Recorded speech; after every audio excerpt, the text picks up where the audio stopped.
정치권이 정쟁과 내홍으로 얼룩진 채 추석 명절을 맞았습니다. 정치권에 대한 국민적 피로도는 날이 갈수록 커지고 있는데 추석 민심의 향배에 관심이 쏠립니다. 두 분과 정치권 소식 짚어보겠습니다. 차재원 부산가톨릭대학교 특임교수, 박창환 장한대 교수 자리하셨습니다. 두 분 어서 오십시오. 네, 안녕하세요. 예. 자, 올해 추석 밥상에 오를 정치 메뉴, 일단 이재명 대표의 기소, 김건희 여사 특검법 발의, 이준석 전 대표의 사퇴 등 한 세 가지로 꼽던데 두 분도 오늘 뭐 가족을 만나셨겠습니다만 글쎄 오늘 국민들 좀 어떤 얘기들이 가장 많이 오갔을까요? 글쎄요. 그러니까 뭐 저는 뭐 개인적으로 이렇게 그러니까 정치적인 이야기들을 가족들과 나누지는 않았습니다만 예. 제가 생각했을 때는 뭐 말씀하신 이 세 가지 이슈가 상당히 뜨거운 화제가 되지 않았을까 하는 생각이 들어요. 왜냐하면 사실은 이 지금 바라보는 그러니까 시선 자체가 양쪽 시선이 딱 이렇게 딱 충돌하고 있거든요. 예. 예를 들면 이재명 대표에 대한 기소 같은 경우는 상당히 뭐 지금 공직선거법상 그러니까 공소시효가 9월 9일까지니까 상당히 불가피한 측면이 있었다. 그리고 또 하나는 상당히 그러니까 지금 그 공직선거법이 규정하고 있는 허위사실 공표의 엄중함을 봤을 때는 이러한 사안 하나를 가볍게 처리할 수 없다는 것도 있지만 또 한편에서는 과연 이 수사의 공정성, 형평성이 과연 맞느냐는 측면이 있다는 것이죠. 제1야당의 대표, 특히 대통령 선거에 나왔던 야당 후보를 기소한 전례가 없었다는 부분도 있고 또 한편으로는 당시 이재명 이 대표의 상대 측이었던 당시 윤석열 후보에 대한 수사는 제대로 되고 있느냐 이런 부분들에 대한 또 따가운 여론이 있기 때문에 이러한 부분들에서 상당한 아마 충돌 지점이 있지 않았을까 하는 생각이 들고요.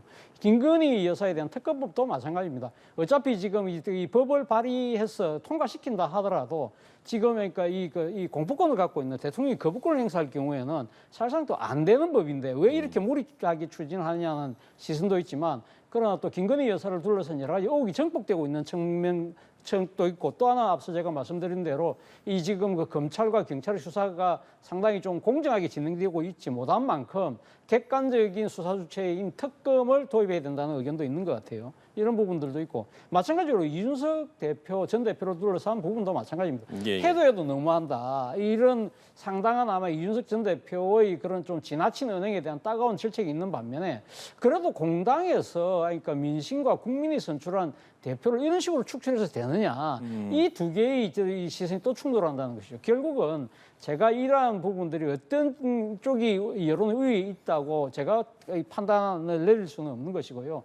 결국은 아마 추석 연휴가 끝나고 나오는 이 여론조사의 결과를 보면 나름대로는 우리가 조금 그러니까 이 감을 잡을 수 있지 않을까 생각이 듭니다. 예.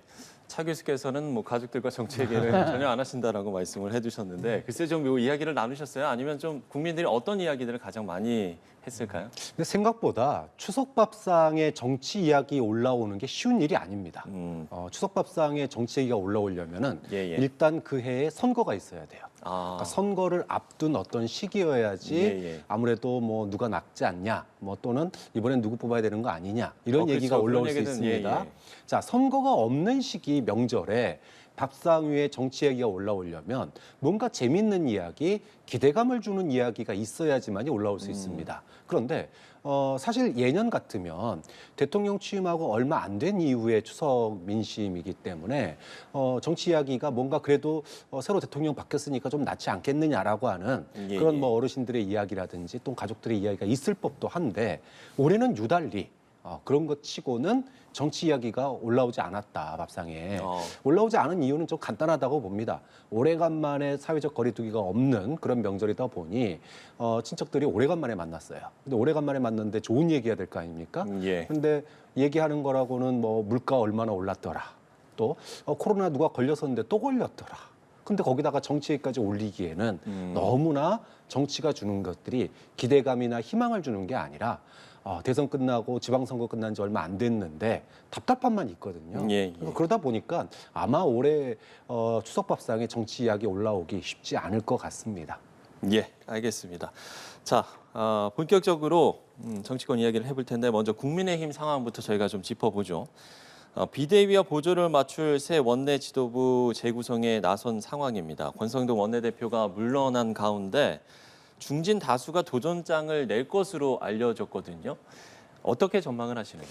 일단은 뭐 지금 신윤핵관이라는 분들이 상당히 아마 지금 그러니까 이 언론의 따가운 그러니까 이 지금 관심을 모으고 있는데요. 예. 일단 신윤핵관으로 불릴 만한 분이 윤재호 대구의 지금 지역구를 두고 있는 윤재호 의원이 상당히 뭐 신윤핵관의 한 명으로 지금 원내대표가 유력하다는 뭐 관측도 있습니다만 또 다른 또 윤시성을 가진 의원이 한 분 계시죠. 윤상현 의원은 예. 또 인천 출신이긴 합니다만 이 두 분도 있고 또 그리고 지금 경남에 지금 삼선 출신들이 또 상당히 의혹을 보이고 있는 것으로 지금 전해지고 있습니다. 예를 들면 김태호 전 경남지사라든지 그리고 조혜진 의원, 박대출 의원 이런 분들도 상당히 아마 지금 그러니까 당이 비상 상황이기 때문에 그러니까 보통 지금 이 여당 원내대표는 주로 사선들이 많이 했지만 삼선도 아마 도전장을 한번 내보는 상황이고 그렇지만 또 다른 또 기류가 있는 것 같아요. 그러니까 당이 지금 내용 상태이기 때문에 이렇게 경선을 하기보다는 합의 추대하는 방향도 하나의 그 방식이 될 수 있지 않을까라는 이야기가 있는데 그 지금 그 주인공으로서는 주호영 의원이 그러니까 비대위원장 맡았다가 이번에 가처분 때문에 지금 정지가 됐지 않습니까? 그렇기 때문에 아마 주호영 전 비대위원장을 거론한 시각도 있습니다만 뭐 근데 그 합의 추대의 주인공이 누가 되었든 간에요. 제 생각에는 이 합의 추대하는 부분도 저는 아마 좀 상당히 좀 깊게 고려할 필요가 있다는 생각이 들어요. 왜냐하면 2010년 당시 그러니까 국민의힘의 전신에 한나라당이 여당일 때 당시 이명박 정부 시절이었는데 세종시 이 수정을 둘러싸고 상당히 당내 계파인 친이와 친박계의 갈등이 아주 컸어요. 그런 상황에서 그때 당시 2010년 5월달에 원내대표 선거를 앞두고 상당히 그러니까 이 계파 간 대결이 치열해질 쯤 했을 때 친이 쪽에서 무슨 이야기가 나왔냐면 합의 추대하자. 우리 이런 식으로 하면 지금 세종시 문제 갖고도 이렇게 개파 간 충돌이 났는데 지금 원내대표까지 이렇게 해서는 안 된다. 그래서 당내 화합을 이유로 추대를 했는데 그때 누굴 추대했냐면 이 당의 주류는 친이지만 친박계라고 할 수 있는 김무성 당시 의원을 추대를 한 적이 있거든요. 그래서 상당히 당내 화합을 이루어나갔던 측면이 있는데 제가 생각했을 때는 이번에 만약에 지금 당이 비상 상황인 만큼 이렇게 이 자유경선보다는 어떤 식으로 합의 추대를 통해서 그 추대된 분이 상당히 정치적인 정통성을 갖고 당 내용을 수습하는 정치력을 발휘하는 쪽으로 가는 것이 맞지 않을까. 그래서 그분이 지금 당장 해야 될 부분은 지금 윤 대통령과 이준석 전 대표 간의 감정의 골이 너무 깊어졌는데 이것을 메우는 역할을 하는 것이 저는 좀 더 바람직해 보인다는 생각이 듭니다. 예. 윤석열 정부의 첫 국정감사와 예산국회를 새 원내 지도부가 이끌게 되기 때문에 윤 대통령 측과 좀 원활한 소통을 할 수 있는 후보가 선택될 가능성이 높다. 이런 관측도 좀 나오고 있더라고요. 어떻게 전망을 하세요? 그렇죠. 그러다 보니까 사실은 뭐 경선을 하느냐 추대를 하느냐보다도 더 이제 그 눈길을 끄는 거는 과연 친윤 색깔이 짙은 분이 원내대표를 할 것이냐 아니면 선수가 높은 예를 들어 주호영 의원처럼 좀 관리형을 할 수 있는 그러니까 수습에 좀 방점을 두는 이런 관리형 원내대표가 나올 거냐 이게 최대 관심사인 것 같습니다. 앞서서 말씀하신 것처럼 뭐 윤재우 의원이나 윤상현 의원이나 이런 분들이 만약에 언론의 그 관측이나 또는 지켜보는 관점처럼 이렇게 친윤 색깔이 좀 또렷한 이런 분들이 나오게 된다면 역시나 또 이제 도로 윤핵관 뭐 이런 얘기가 나올 수 있죠. 그런데 지금의 어떤 수습 국면에다가 좀 더 초점을 맞춘다 그러면 지금 이제 정기국회 첫 정기국회인데 이런 상황에서 예산안 그다음에 국정감사 이거를 돌파하기 위해서는 당이 좀 화합해야 되지 않겠느냐. 그렇게 본다면은 뭐 5선의 정우택 의원이나 또는 주호영 의원이나 이런 분들이 좀 관리형으로서 수습책 차원으로 원내대표에 나설 수도 있다. 다만 이분들이 원내대표 이미 많이 하셨었거든요. 그렇기 때문에 다시 원내대표를 할 수 있는 그런 상황이 될까. 그래서 과연 어느 정도 색깔의 윤핵관이 원내대표가 될 것이냐. 또는 소위 말해서 색깔이 옅은 분이 원내대표가 될 것이냐. 이게 이제 한 19일 정도로 예상이 되는데 최대 관심사인 것 같습니다. 예. 그런가 하면 정 위원장은 조기 전당대회 개최 문제는 일단 선을 그었거든요. 1월 말에서 2월 초로 시점을 제시했는데 이건 어떤 의도가 있다라고 보세요? 사실은 이제 뭐 독배다라고 이제 그 얘기를 하셨어요. 그러면서 비대위원장을 맡으셨지만 그럼에도 불구하고 원포인트로 전당대회 빨리 후다닥 열고 뭐 자기는 뒤로 빠지겠다 이럴 수 있는 상황은 아니죠. 또 그렇게 한다손 치더라도 사실 전당대회 관리가 또 쉽지도 않습니다. 지금 소위 말해서 당내 권력이 재편돼 갈 수 있는 과정이거든요. 또 공천권도 가지고 있습니다. 어떻게 보면 차기 권력과도 연결이 될 수 있는 그런 예. 전환점이 될 수 있기 때문에 이런 부분들에 대한 사전 조율에도 시간이 상당히 걸립니다. 자, 그래서 당내 상황을 보면 조기 전대가 불가피하지만 그거 못지않게 정기국회 국정감사도 잘 치러야 되거든요. 예. 그러다 보니까 자연스럽게 12월 말 뭐 1월 초 얘기가 나오는데 정진석 그 비대위원장이 뭐 1월 말 2월 초 얘기하시는 것도 어떻게 보면은 뭐 이제 정기국회를 잘 치르고 하겠다. 그리고 그때까지 당내 분란을 좀 수습을 하고 그다음에 전대를 하겠다 이런 취지인 것 같아요. 근데 문제는 이준석 전 대표가 과연 그럼 출마할 수 있을 거냐. 그러니까 이제 사실은 후보 등록 기간이라는 게 있잖아요. 예, 예. 그러니까 후보 등록 기간을 예를 들어 징계가 끝나는 12월 말로 해놓고 그다음에 1월 말이나 2월 초에 전대를 연다 그러면 이준석 전 대표는 출마할 수 없거든요. 그래서 아마도 1월 말 2월 초가 되더라도 후보 등록 기간은 12월 말 정도로 해놓고 예. 사실상 이준석 전 대표가 전대에 나서는 상황은 막지 않겠느냐 이런 전망이 좀 우세한 것 같습니다. 예, 이준석 전 대표가 만약에 출마가 가능하더라도 그러면 출마를 할까요? 출마 가능하다면 아마 하겠죠.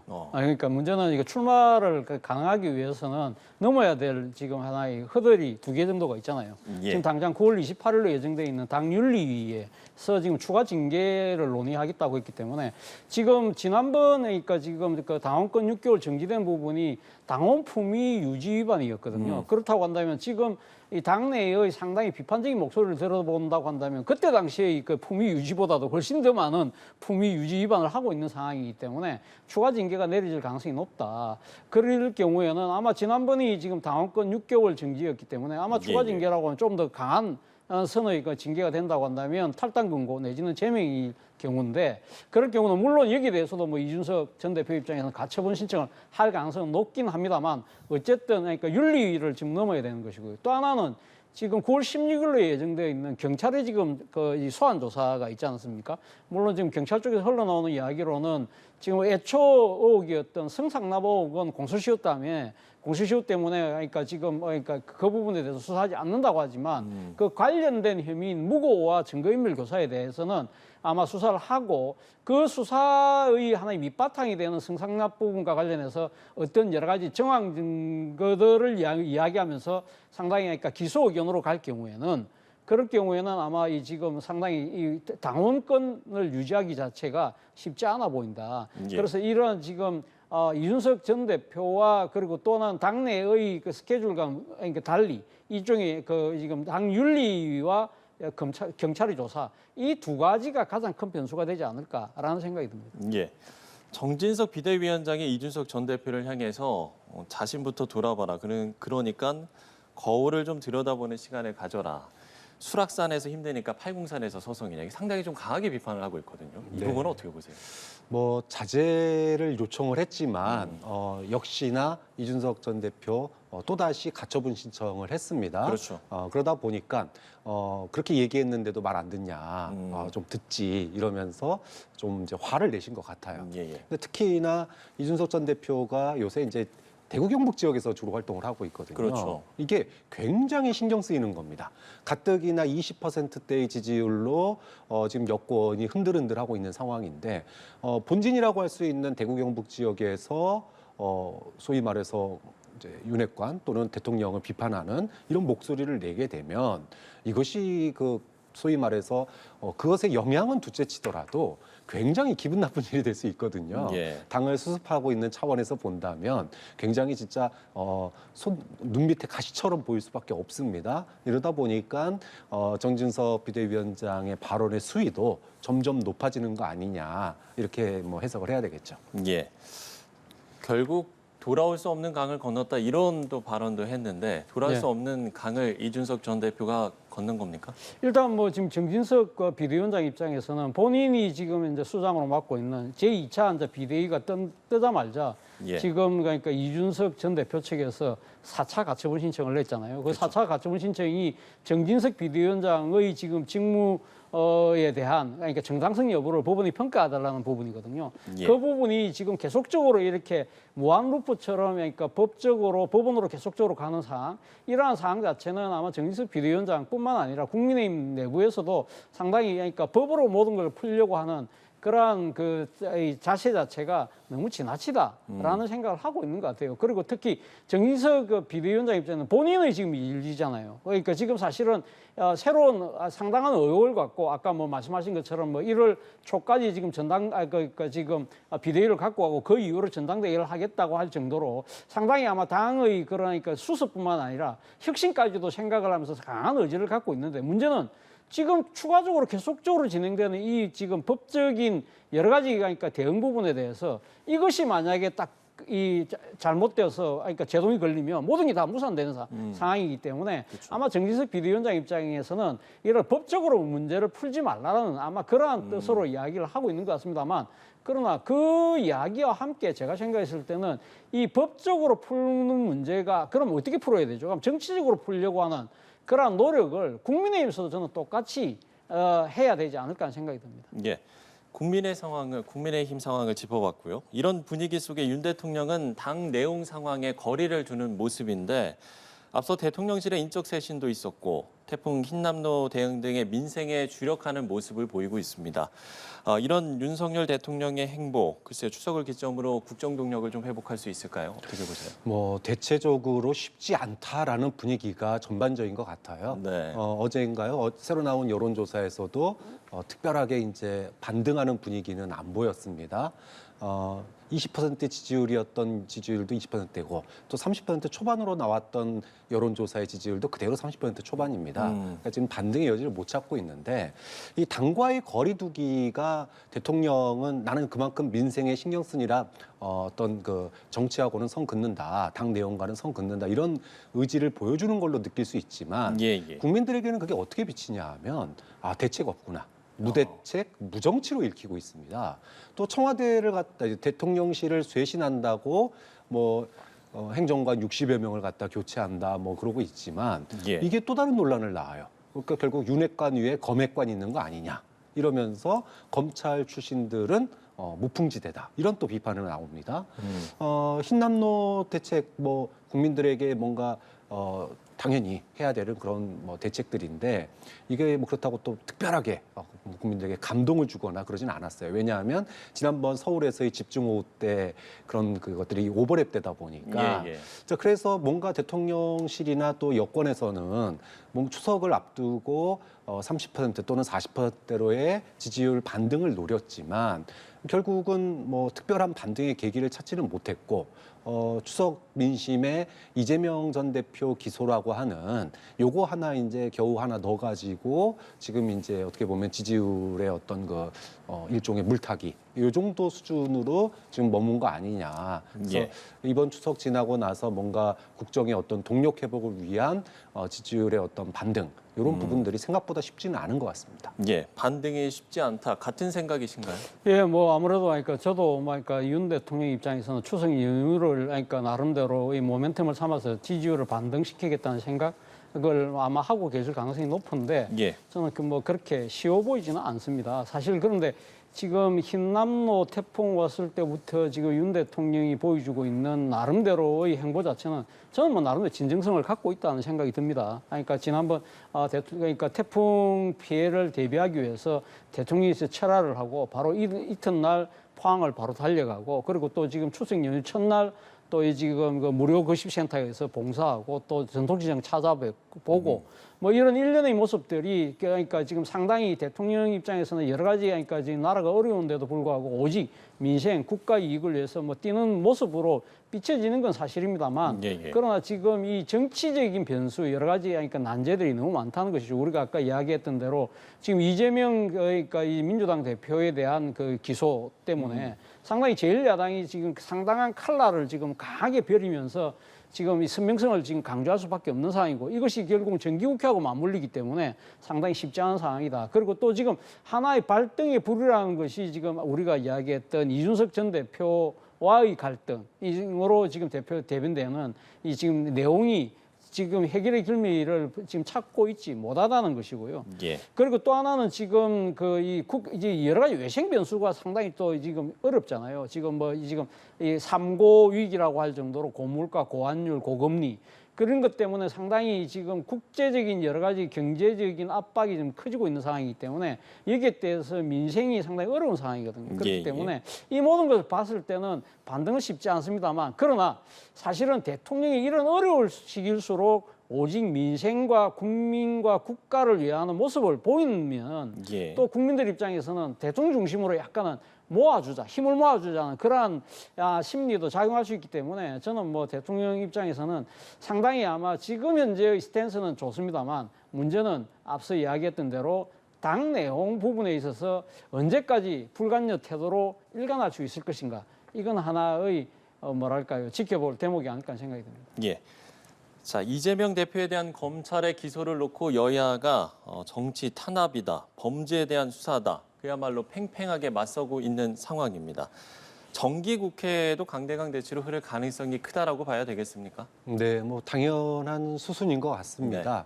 일단은 기소 자체를 둘러싸고 여야가 첨예하게 대립을 하고 있죠. 그런데 이제 이번에 선거법으로 기소를 했어요. 그러다 보니까 이거는 시작일 뿐이다. 소위 그동안에 지난 대선 때부터 사실은 그 본질은 대장동이나 뭐 백현동이나 그동안 얼마나 많이 언론에서 얘기를 했습니까? 만약에 이걸 가지고 기소를 했다 그러면 국민들도 어느 정도 뭐가 있었구나 이런 얘기를 하면서 좀 더 주의 깊게 볼 텐데 지난 거의 1년 가까이를 대장동, 백현동 이 얘기했는데 기소한 거는 이것을 갖다가 해명하는 과정에서 나온 말 걸 가지고 허위사실 공표 혐의로 이제 기소를 했거든요. 자, 이러다 보니까 본질과 좀 동떨어진 격가지를 가지고 기소를 하다 보니 이게 이제 아직까지는 좀 신경전 수준이다. 이렇게 좀 보여요. 물론 기소라고 하는 게 뭐 장난이 아니니까 이것이 가져올 여파는 큽니다.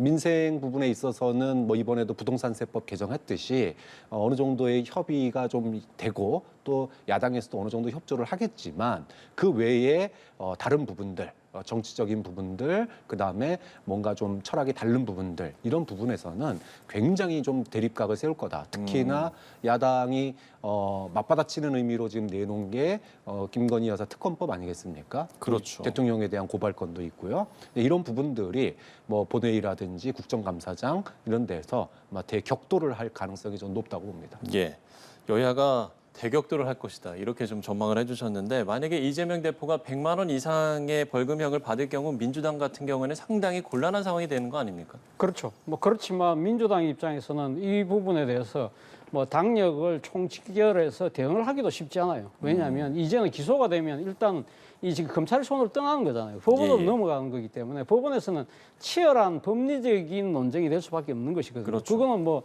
민주당이 해줄 수 있는 문제가 아니라 이재명 대표의 법률 대리인이 결국 해야 될 부분이긴 합니다만 그럼에도 불구하고 민주당 입장에서는 상당히 아마 이와 관련된 여러 가지 아마 정치적인 여러 가지 뭐랄까요 대비책을 세울 것이다.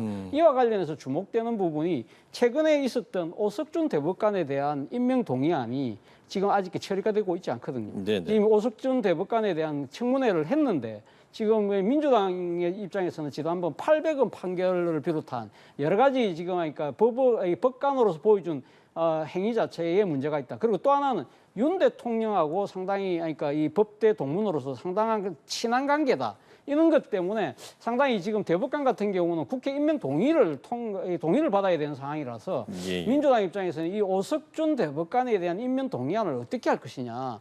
상당히 지금 아마 당내 기류가 강하게 부결적으로 기울어질 가능성이 높다. 문제는 지금 오석준 대법관뿐만 아니라요.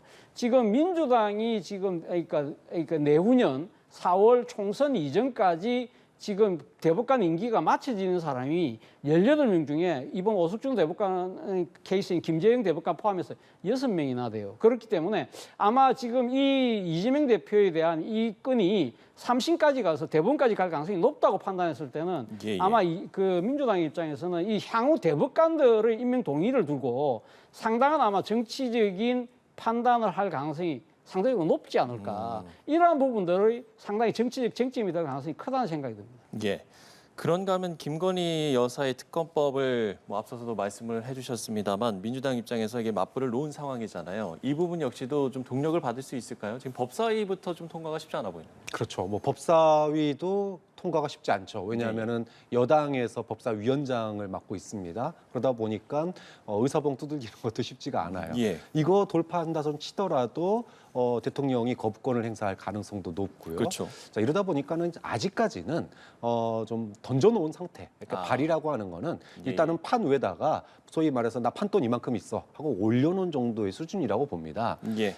민주당 내에서도 이제 역풍을 우려하는 목소리도 일부 있거든요. 그러다 보니까 이것을 실제로 강행하기 위해서는 뭔가 좀 소위 빌드업이라고 그러죠. 여론의 어떤 조성 작업이 좀 더 필요하다. 그런 측면에서 일단은 던전은 났지만 이것을 지금 이제 여당의 어떤 태도, 그다음에 앞으로 추가적으로 나올 수 있는 어떤 언론의 보도들 이런 것들을 보면서 아마 언제 어떻게 할 것인가는 굉장히 저울질이 필요한 상태다 이렇게 보는 거죠. 예. 이것을 본다면은 일종의 이제 여권에 대한 압박 카드다. 그래서 이번 정기국회에서 국정감사라든지 이런 데서 여러 가지 이제 공세를 할 텐데 그 공세를 하려면 뭔가 있어야 되잖아요. 예. 그러니까 여당에 맞설 수 있는 또 이재명 대표의 기소에 맞설 수 있는 카드로서 일단 던져놓고 진지를 하나 쌓아놓고 거기서 총을 쏘겠다 이런 맥락으로 본다면 이게 당장 해결될 문제가 아니라 예. 아마 연말까지 이 어떤 지리한 공방전 어떤 참호전 같은 그런 지리한 공방전이 아마 앞으로 한두 달 이어지지 않을까 이렇게 예상을 합니다. 네, 차 교수께서는 어떻게 보시는지? 일단 뭐 지금 사실 김건희 여사에 대한 특검법은 지금 당 차원에서 발의하기 전에 김용민 의원을 비롯한 일부 의원이 발의를 했잖아요. 그때 당시 그 비대위 체제에서는 안 된다고 이야기를 했어요. 왜냐하면 앞서 이야기한 것처럼 대통령이 지금 법안에 대한 공포권을 갖고 있기 때문에 대통령 윤 대통령인데 상당히 그러니까 이걸 갖다 거부권 행사할 경우에는 이것이 국회에서 어차피 통과되기 힘들다고 봤던 것이죠. 그럼에도 불구하고 지금 왜 가면 당론으로 이렇게 급격하게 선언을 했느냐.